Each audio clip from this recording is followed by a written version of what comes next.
राधानगरी येथील अत्याचार प्रकरणात धक्कादायक धागेदोरे उघड. मोबाईलमधून महत्त्वाचे फोटो व्हिडिओ पोलिसांच्या हाती. राधानगरी तालुक्यातील चौघांकडून प्रेमाचे आमिष दाखवून फोटो व्हिडिओ व्हायरल करण्याची धमकी देत सामूहिक लैंगिक अत्याचार केल्याच्या संतापजनक प्रकरणाच्या तपासाला मुरगुड पोलिसांनी वेग दिला आहे. या प्रकरणातील चारही आरोपींना न्यायालयाने 6 जूनपर्यंत पोलीस कोठडी सुनावली असून तपासादरम्यान अनेक धक्कादायक बाबी समोर येत आहेत. अटकेत असलेल्या आदित्य शेटके, रणजित मुधोळकर, प्रणवगिरी पालकर आणि विक्रम पाटील यांच्याकडून पोलिसांकडून सखोल चौकशी सुरू आहे.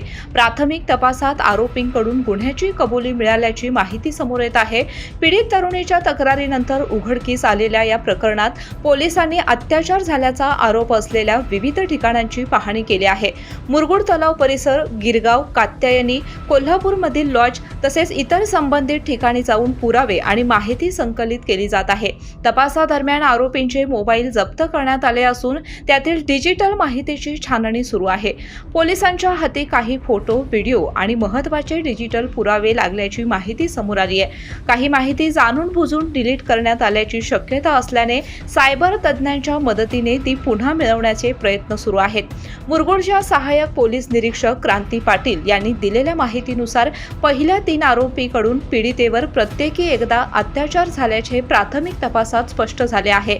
तर चौथा आरोपी विक्रम पाटील याच्याकडून वारंवार अत्याचार झाल्याचा संशय तपासातून पुढे आलाय.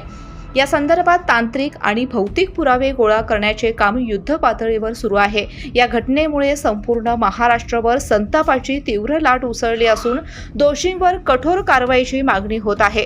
मुरगुड पोलीस सर्व बाजूंनी तपास करत असून पुढील काही दिवसात आणखी धक्कादायक खुलासे उघड होण्याची शक्यता व्यक्त केली जाते. शाहू न्यूजसाठी विशेष प्रतिनिधी सर्जेराव भाट, मुरगुड. अशाच नवनवीन बातम्यांसाठी शाहू न्यूजला सबस्क्राईब करा. धन्यवाद.